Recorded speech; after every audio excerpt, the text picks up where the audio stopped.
Hello बच्चों, तो ये हमारा लेक्चर नंबर 15 है। तो हम क्वेश्चन कर रहे हैं क्वेश्चन नंबर 60।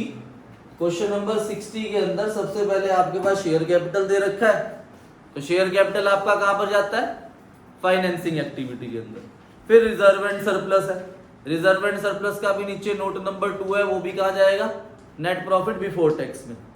उसके बाद लॉन्ग टर्म बोरोइंग्स में हमारे पास 10% डिवेंचर दे रखे हैं, और डिवेंचर्स आपके कहाँ जाते हैं? फाइनेंसिंग एक्टिविटी के अंदर। और 10% जो है वो इंटरेस्ट निकलेगा। और क्वेश्चन कुछ नहीं बोल रहा, तो 10% हम ओपनिंग फिगर का निकाल लेंगे, 1 लाख का। तो वो 10,000 रुपीज आपका इंटरेस्ट पेड कहाँ जाएगा? ऑपरेटिंग एक्टिविटी में ऐड और फाइनेंसिंग में minus.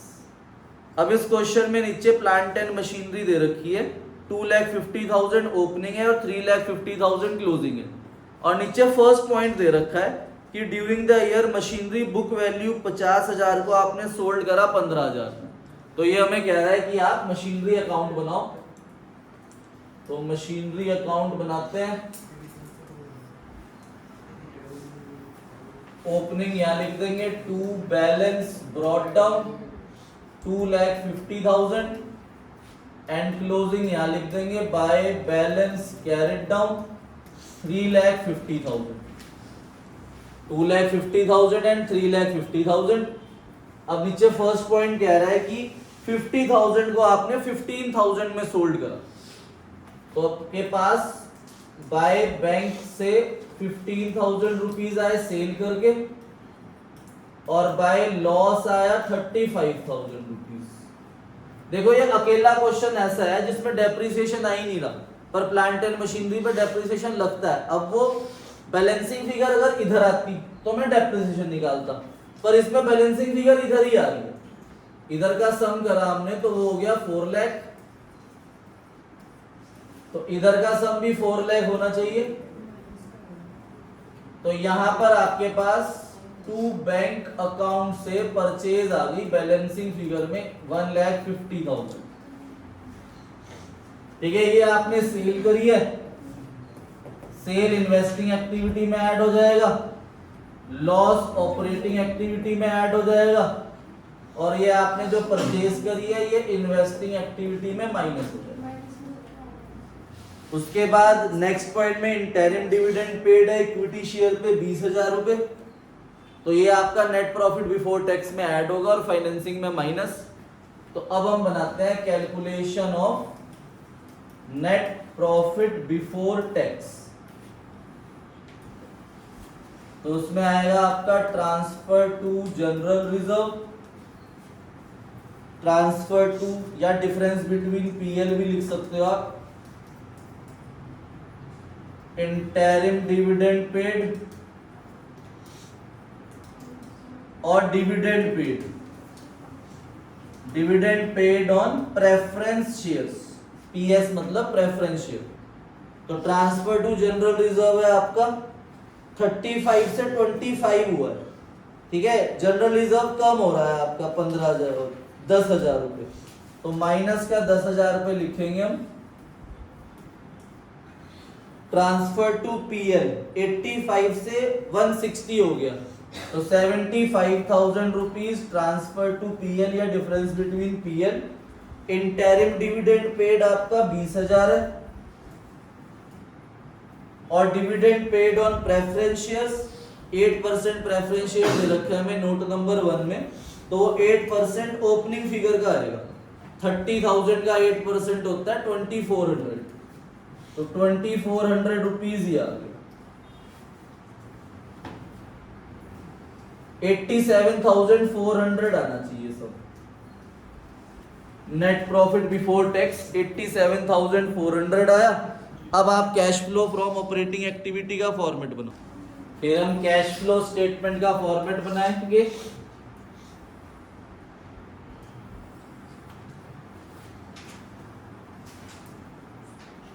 Cash flow statement, particular amount इसमें आप ए पॉइंट लिखो, cash flow from operating activity. Net profit before tax हमारा वर्किंग नोट से आ गया 87,400। फिर आप यहां लिखोगे adjustment of non cash and non operating items non cash and non operating items में हमारे पास दे रखा है loss, loss on sale of machine 35,000, और एक चीज और है, इंटरेस्ट ऑन 10% डिवेंचर्स। ठीक है, और क्वेश्चन ने कुछ नहीं बोला कि डिवेंचर्स कब रिडीम करें, तो हम 10% ओपनिंग पे लगाएंगे। जैसे कल हमने क्वेश्चन किया था, उसमें 1 फरवरी डेट थी, तो हमने 10 मंथ और 2 मंथ का इंटरेस्ट निकाला था। पर आज वाले क्वेश्चन में ऐसा कुछ नहीं है, तो हम ओपनिंग पे लगाते हैं। आप क्लोजिंग पे भी लगा सकते हो, आंसर आपका तब भी वो cash and cash equivalent match हो जाएगा। बुक से आपकी ऑपरेटिंग और फाइनेंसिंग मैच नहीं होगी, बस एग्जाम के अंदर फुल मार्क्स मिलेंगे 6 में से 6। तो अब हम बुक से आंसर मैच करने के लिए 10% ओपनिंग पे लगाएंगे। 1 लाख का 10% 10,000, कितना आया सम यहां तक 132,400। इसके आगे आप लिख दोगे operating profit before working capital changes. ठीक है, अब मैं क्वेश्चन में देख रहा हूं कि क्वेश्चन में देखो करंट लायबिलिटी तो है ही नहीं कोई, करंट एसेट है। तो देख लेते हैं कि उसमें दोनों वो प्लस की है या माइनस की है। तो हमारे पास इन्वेंट्री देखो इंक्रीज हो रही है, तो लेस की है, इंक्रीज इन करंट एसेट, और ट्रेड रिसीवेबल भी इंक्रीज हो रहे हैं, तो वो भी लेस की है। तो इसीलिए हम लेस वाली हेडिंग ही डाल सकते हैं सिर्फ। तो हम यहां लिखेंगे less decrease increase in current asset and decrease in current liability, ना भी लिखो तो भी चलेगा। तो दोनों माइनस की है हमारे पास, inventory and trade receivable. Inventory आपकी 1,05,000 से 1,25,000 होगी, तो 20,000 रुपए इन्वेंट्री आएगी, माइनस हो जाएगा। ट्रेड रिसीवेबल आपके 70 से 95 हुए, 25,000 रुपए आएंगे ट्रेड रिसीवेबल के, तो 45,000 माइनस कर देंगे हम, तो हमारा cash flow from operating activity आ जाएगा 87,400।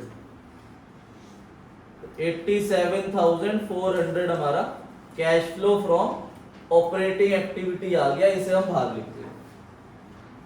अब इन्वेस्टिंग बनाओ, इन्वेस्टिंग में ये सेल आएगी और ये परचेज आएगी, बस और कुछ नहीं है इन्वेस्टिंग में। तो इन्वेस्टिंग का आंसर आ जाएगा, देखो 150 माइनस 15 135 आ रहा है माइनस का। फिर फाइनेंसिंग बनाओ, अपने आप निकालो, इन्वेस्टिंग और फाइनेंसिंग का आंसर निकालो, अपने आप ट्राई करो। तो अब हम बनाएंगे investing activity B, cash flow from investing activity. ठीक है, इन्वेस्टिंग के अंदर हमारे पास बस सेल और परचेज है, sale of machine and purchase of machine.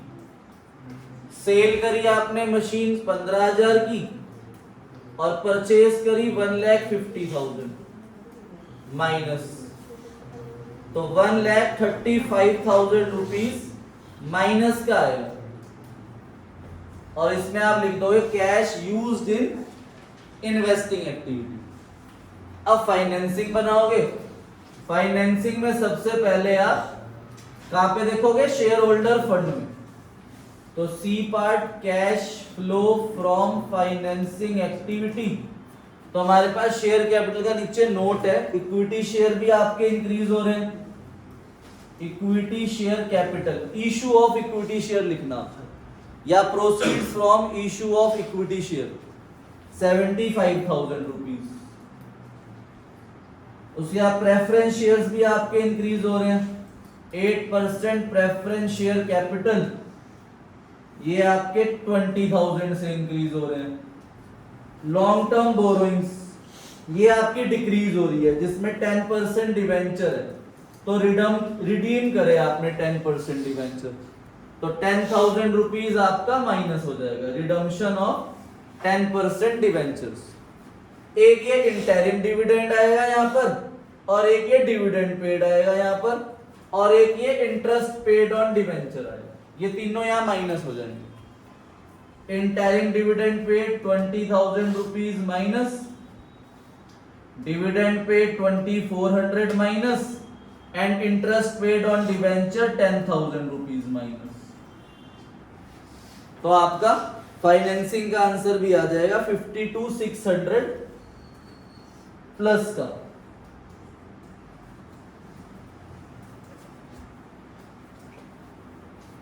ठीक है, फिर आप इन तीनों को प्लस माइनस करोगे तो आपका कैश एंड कैश इक्विवेलेंट का डिफरेंस आ जाएगा 5,000 रुपये।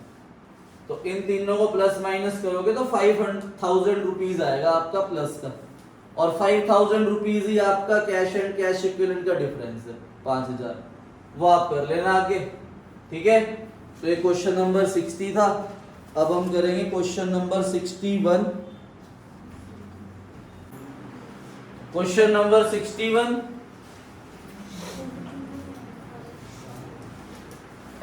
ठीक है, इसमें कोई एडिशनल नोट्स नहीं दे रखे हमें। सबसे पहले शेयर कैपिटल है वो आपका कहाँ जाएगा, फाइनेंसिंग में। Reserve and surplus net profit before tax निकालने के लिए यूज होगा। करंट लाइबिलिटी ऑपरेटिंग एक्टिविटी के अंदर। मशीनरी का नीचे एडिशनल इंफॉर्मेशन में पॉइंट नंबर 2 एंड 3 है, तो हम मशीनरी का अकाउंट बनाएंगे।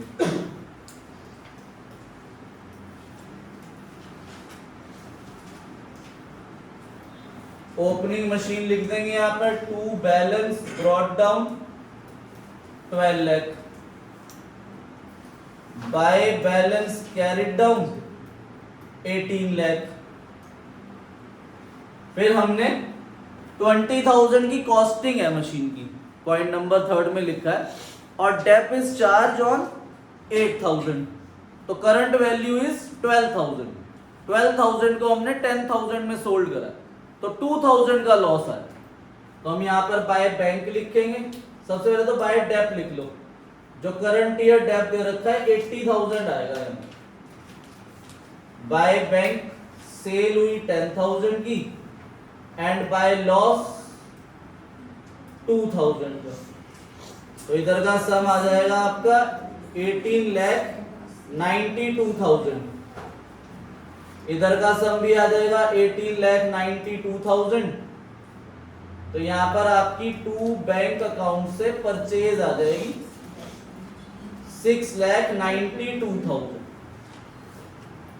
डेप्रिसिएशन जो है ये आपका ऑपरेटिंग एक्टिविटी में ऐड हो जाएगा।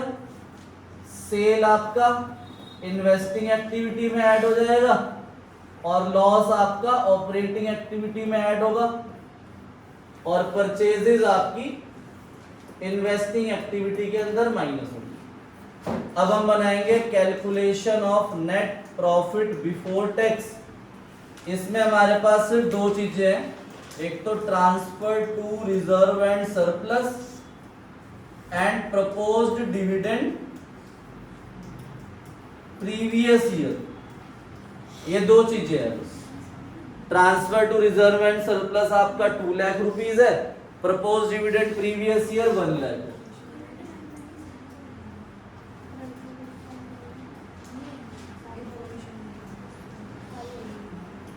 तो 3 लाख रुपीज आपका नेट प्रॉफिट बिफोर टैक्स आ गया। अब बनाओ operating activity. Cash flow statement लिख लेना, फिर particular amount A part cash flow from operating activity, net profit before tax which is 3 lakh rupees.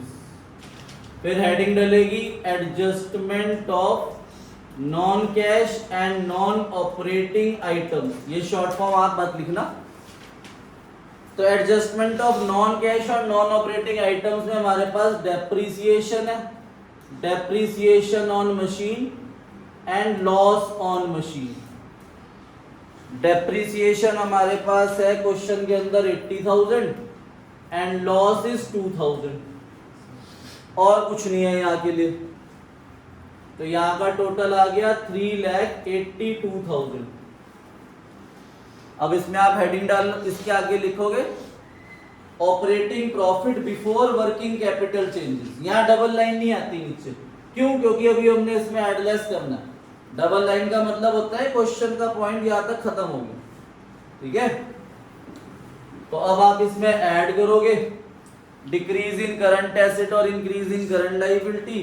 Current asset आपकी इंक्रीज हो रही है और करंट लायबिलिटी भी इंक्रीज हो रही है, तो एक चीज ऐड की है और एक चीज लेस की है।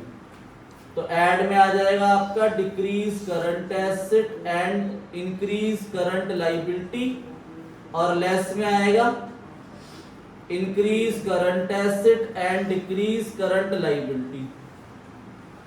तो करंट लायबिलिटी आपकी इंक्रीज हो रही है 2 लाख से, और करंट एसेट आपकी इंक्रीज हो रही है 3 लाख से। तो 2,82,000 आपका कैश फ्लो फ्रॉम ऑपरेटिंग का आंसर आ गया।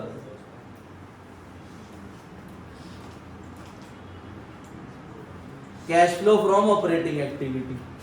इन्वेस्टिंग के लिए, इन्वेस्टिंग के लिए हमारे पास सिर्फ 2 चीजें हैं, sale of machine and purchase of machine. Sale करी मशीन आपने 10,000 की और परचेज करी मशीन 692,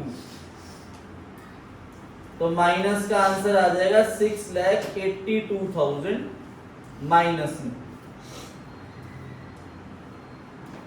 और इसमें आप लिख दोगे cash used in investing activity. फिर हम बनाएंगे फाइनेंसिंग एक्टिविटी इसी के नीचे।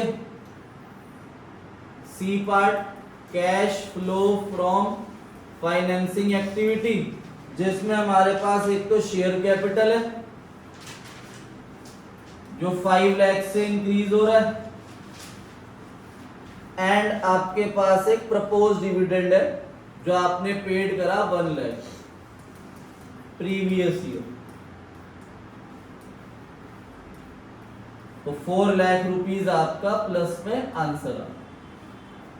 ठीक है भाई, अब इनको आप सम करोगे ना तो ये 0 आएगा, देखना, क्योंकि हमें cash and cash equivalent question में नहीं दे रखा, इसका मतलब वो 0 है। हमारे पास कैश ना पहले था ना अब है, इसलिए देखो 282 प्लस 4 682 प्लस का 682 माइनस का, तो यहाँ पे जो है नेट इफेक्ट 0 आ जाएगा, इसीलिए इसका आंसर हम बैलेंस शीट से मैच ही नहीं कर पा रहे। अगर बैलेंस शीट गिवन होगी तो आंसर जरूर मैच होना चाहिए, या फिर वो कैश एंड कैश इक्विवेलेंट देंगे ही नहीं, क्योंकि वो होगा ही नहीं। क्लियर है?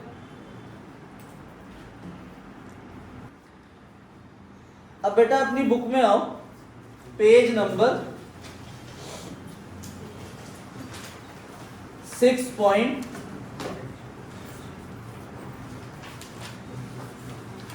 6.10 में देखो नीचे इलस्ट्रेशन 1 है। ऐसे ना क्वेश्चन एग्जाम के अंदर आ जाते हैं थ्योरी के, 1 मार्क्स क्वेश्चन या 2 मार्क्स क्वेश्चन के अंदर ही आ सकते हैं। ठीक है, अब इसके अंदर उन्होंने सिंपल पूछा है आपसे कि बताओ कि ये ऑपरेटिंग एक्टिविटी का पार्ट है, इन्वेस्टिंग एक्टिविटी का पार्ट है और फाइनेंसिंग एक्टिविटी का पार्ट है, बस ये बताना है। तो इलस्ट्रेशन 1 कह रहा है classify the following into operating, investing, financing and cash equivalent while preparing a cash flow statement. कि बताओ ये जितनी भी आइटम्स दे रखी है कि ये ऑपरेटिंग एक्टिविटी का पार्ट है या इन्वेस्टिंग एक्टिविटी का पार्ट है या फाइनेंसिंग एक्टिविटी का पार्ट। तो बहुत सारे बच्चों को कंफ्यूजन ये रहती है कि जैसे मान लो कि हमने प्रपोज डिविडेंड दिया, डिविडेंड पेड करा, तो उसे हम नेट प्रॉफिट बिफोर टैक्स में भी लेकर जा रहे हैं और फाइनेंसिंग एक्टिविटी के अंदर भी लेकर जा रहे हैं। तो हम थ्योरेटिकल आंसर में ये थोड़ी लिखेंगे it is a part of operating and financing both, ऐसा नहीं, आप ऐसे आंसर को नहीं लिख सकते। ठीक है, तो इसीलिए इसकी थ्योरी पढ़नी बड़ी इंपॉर्टेंट है कि ये जो आइटम्स है ये ऑपरेटिंग की है भी या नहीं। यहां पर जो हम चीजें रखते हैं ना, देखो एक हेडिंग क्या डली हुई है, adjustment of non cash and. अब मैं कौन सी एक्टिविटी बना रहा हूं? Operating activity. ऑपरेटिंग एक्टिविटी बनाते हुए मैं ले कौन सी चीजें लाऊं? Non operating. तो इसीलिए इसका आंसर बच्चा थ्योरी में दे ही नहीं सकता, क्योंकि उसने तो अब तक ऑपरेटिंग चीजें पढ़ी ही नहीं। वो तो पढ़ी कौन सी चीजें रहा है? Non operating. ठीक है भाई, अभी तक मैंने आपको जितनी भी चीजें लिखवाई हैं वो नॉन कैश और नॉन ऑपरेटिंग लिखवाई हैं, ऑपरेटिंग तो मैंने कोई लिखवाई नहीं। पर क्वेश्चन के अंदर आपको डायरेक्ट थ्योरी का क्वेश्चन आता है कि ये बताओ कि ये ऑपरेटिंग है या इन्वेस्टिंग है या फाइनेंसिंग है। आप इन्वेस्टिंग तो पढ़ चुके हो भाई, एसेट्स को सेल करा, परचेज करा, वो इन्वेस्टिंग में जाता है। या एसेट पे हम 3 चीजें कमाते हैं, क्या? इंटरेस्ट, रेंट और डिविडेंड रिसीव्ड इन्वेस्टिंग में।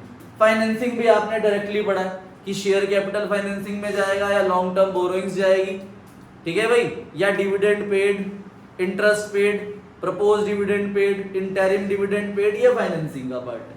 पर ऑपरेटिंग के अंदर जब हमने पढ़ा तो हमने वहां ऑपरेटिंग पढ़ी नहीं, वहां तो हमने पढ़ी क्या? Non operating. तो ऑपरेटिंग की चीजें जाननी बहुत जरूरी है। अब सैलरी पेड क्वेश्चन पूछेगा, क्या पूछेगा? Salary paid. अब बच्चा बोलेगा सर सैलरी पेड तो हमने पूरे कैश फ्लो स्टेटमेंट के अंदर कहीं लिखा ही नहीं। क्या यहां लिखा सैलरी पेड? यहां पर लिखा ना, ऑपरेटिंग में लिखा। पर सैलरी पेड ऑपरेटिंग एक्टिविटी का पार्ट है। सर ऐसे कैसे? क्योंकि मैंने यहां पर आपको चीजें क्या लिखवाई हुई? Non operating. तो जो बची हुई चीजें वो सारी क्या है? ऑपरेटिंग। तो salary paid, wages paid, cash cell करी, ये सब किस चीज का पार्ट होता है? ऑपरेटिंग एक्टिविटी का। मतलब जो मैं रेगुलर बिजनेस में खर्चा करूंगा या रेगुलर बिजनेस से इनकम करूंगा वो मेरी ऑपरेटिंग का पार्ट होता है। तो ये थोड़ी सी थ्योरी पढ़ानी है बस आपको इस चैप्टर की, तब आपका ये चैप्टर पूरी तरीके से पूरा हो जाएगा, ठीक है। तो ऐसे ही आपकी इलस्ट्रेशन नंबर 2 है और इलस्ट्रेशन नंबर 3 है, ठीक है भाई। इलस्ट्रेशन नंबर 4 आप कर सकते हो अपने आप, क्योंकि उसके अंदर कोई ऑपरेटिंग, इन्वेस्टिंग और फाइनेंसिंग नहीं बतानी। उसके अंदर आपको सिर्फ ये बताना है कि इससे कैश का इनफ्लो होगा या आउटफ्लो होगा, ठीक है भाई। अब जैसे मान लो मैंने परचेज करे गुड्स ऑन क्रेडिट, उधार खरीदे, तो बताओ क्या मेरे पास कैश आया? क्या मेरे पास से कैश गया? तो आपको सिर्फ आगे क्या लिखना है? No flow. तो इलस्ट्रेशन 4 और इलस्ट्रेशन नंबर 5 के अंदर आपको इनफ्लो आउटफ्लो बताना है, ठीक है। और इलस्ट्रेशन 1 2 3 जो है ये आपका अभी थ्योरी पार्ट जब कवर होगा तब करना है। तो ये 2 इलस्ट्रेशन करना होमवर्क में। क्वेश्चंस आपको करने हैं, क्वेश्चन नंबर 2 क्वेश्चन है आपके, क्वेश्चन नंबर 58 एंड 59 और एक इलस्ट्रेशन दे रहा हूं। इलस्ट्रेशन नंबर मैंने कल कौन सी दी थी? 45 47 दी थी। तो आज आप लिखो illustration number 40 and illustration number 41। ये 2 इलस्ट्रेशन है और 2 इलस्ट्रेशन 3 और 4 हो गई और 2 क्वेश्चन दिए मैंने आपको, ठीक है बेटा। मनजोत को और आप होमवर्क डाल देना ग्रुप में। ओके बच्चों, बाय बाय, हैप्पी संडे।